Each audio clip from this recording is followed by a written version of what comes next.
Hello दोस्तों, उम्मीद करती हूँ आप लोग अच्छे होंगे। दोस्तों, अगर मेरे चैनल को आपने सब्सक्राइब नहीं किया है तो प्लीज़ सब्सक्राइब कर लें। धोखा, दिल छू लेने वाली कहानी। अमन अभी नहा ही रहा था कि तभी फ़ोन पर मैसेज टोन बजी। अमन की पत्नी मोबाइल के पास ही खड़ी थी। उसका ध्यान फ़ोन की तरफ गया। उसने फ़ोन उठाकर मैसेज पढ़ा। किसी डिम्पी का मैसेज था। अमन की पत्नी सोच में पड़ गई कि यह डिम्पी कौन है। तब तक अमन भी नहाकर बाहर आ चुका था। अमन की पत्नी उसे बताती है कि डिम्पी का मैसेज आया था। अमन मुस्कुरा देता है और फ़ोन उठाकर उस मैसेज का जवाब देता है और अपने काम में लग जाता है। अमन की पत्नी के दिल में उथल पुथल हो रहा था।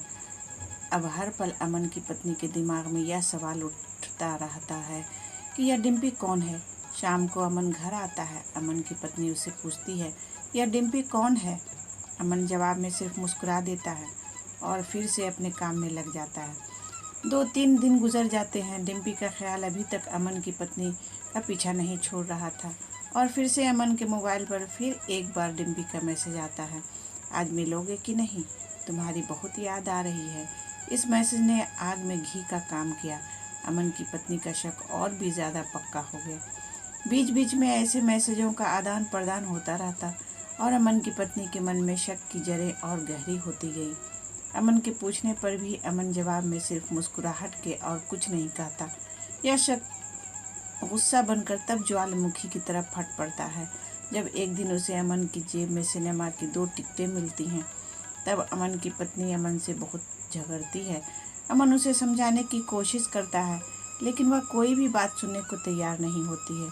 अमन को भी उस पर गुस्सा आ जाता है और यह झगड़ा और भी ज़्यादा बढ़ जाता है। गुस्से में अमन घर से बाहर निकल जाता है। अमन की पत्नी का गुस्सा अमन से कई गुना ज़्यादा है। फ़ौरन वो अपना सारा सामान पैक करती है और एक ख़त लिखती है कि मैं अपने मायके जा रही हूँ हमेशा के लिए, और वह अमन का घर छोड़कर चली जाती है।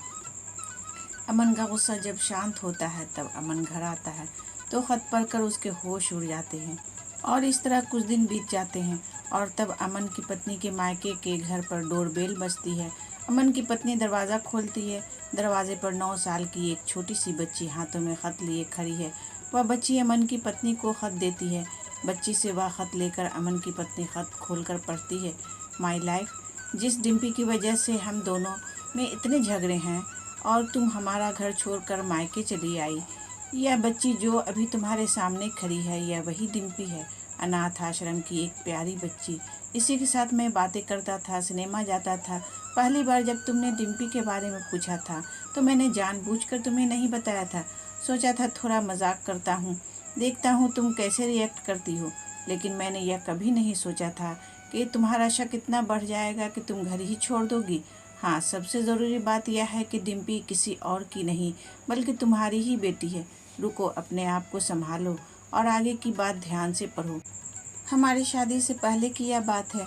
तुम अपने कॉलेज के लास्ट ईयर में थी। तुम्हारे प्रोफेसर ने नोट्स लेने के बहाने तुम्हें बुलाया था और तुम्हें चाय में नशीली दवा खिलाकर ना करने वाला काम किया था। इसमें तुम्हारी कोई गलती नहीं थी, लेकिन कुदरत ने अपना काम किया और तुम्हारे पेट में इस डिम्पी को डाल दिया। काफ़ी कोशिश करने पर भी किसी कारणवश तुम्हारा अबॉर्शन नहीं हो पाया तो तुम्हारे घर वालों ने समाज के डर से तुम्हें कुछ महीने तक घर में ही रखा।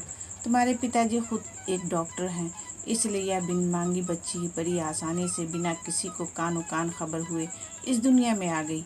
आगे तुम्हारी शादीशुदा ज़िंदगी में कोई दिक्कत ना हो, इसलिए तुम्हारे पिता ने इस बच्ची को एक अनाथ आश्रम में छोड़ दिया। यह बच्ची वही बच्ची है जो अभी तुम्हारे सामने खड़ी है। अगर अभी भी तुम्हें यकीन नहीं हो रहा है तो इस बच्ची की पेशानी पर तिल देख लो, जो शायद तुमने उसे आखिरी बार रोते हुए देखा होगा, या फिर अपने पिताजी से पूछ लो। अमन की पत्नी जल्दी से उस बच्ची को पास बुलाकर उसके पेशानी का तिल देखती है। उसका दिल भर आता है, उसकी आंखों में आंसू आ जाते हैं। फिर वह आगे बढ़ती है, मुझे पता है अभी भी तुम्हारे दिल में यह सवाल उठ रहा होगा कि यह सब मुझे कैसे मालूम। तुम्हें बता दूं कि यह सब तुम्हारे खुद के पिता ने ही अपने मन में उठ रहे पश्चाताप को शांत करने के लिए शादी से पहले मुझसे मिलकर सारी बात मुझे बताई थी। उन्होंने यह भी कहा था कि अगर मैं चाहूँ तो शादी से इनकार कर सकता हूँ। मैंने तो इसलिए इस रिश्ते को स्वीकार किया क्योंकि इस पूरी घटना में तुम्हारी कोई भी गलती नहीं थी और हमारी शादी हो गई। तुमने मुझे बहुत प्यार दिया, लेकिन तुम्हारे पिता से डिम्पी के बारे में जानने के बाद मैं उसे मिले बिना नहीं रह पाया। मैं बीच बीच में उसे मिलता था। उसे मिलना, उसके साथ वक्त बिताना मुझे अच्छा लगता था। कितनी प्यारी बच्ची, बिना किसी गलती के क्यों सज़ा भुगते। बस इसलिए मैं उसे थोड़ी सी खुशी देने की कोशिश करता था। बस मुझे इतना ही कहना था। अब अगर तुम फिर से अपने घर आकर मेरे साथ रहना चाहो तब गैलरी में आ जाओ, तुम्हारा और सिर्फ तुम्हारा डियर पति।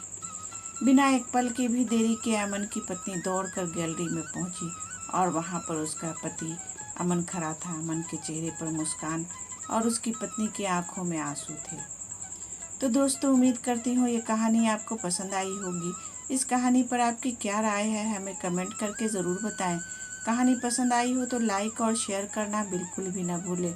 और हाँ, चैनल पर नए हो तो चैनल को सब्सक्राइब ज़रूर करें।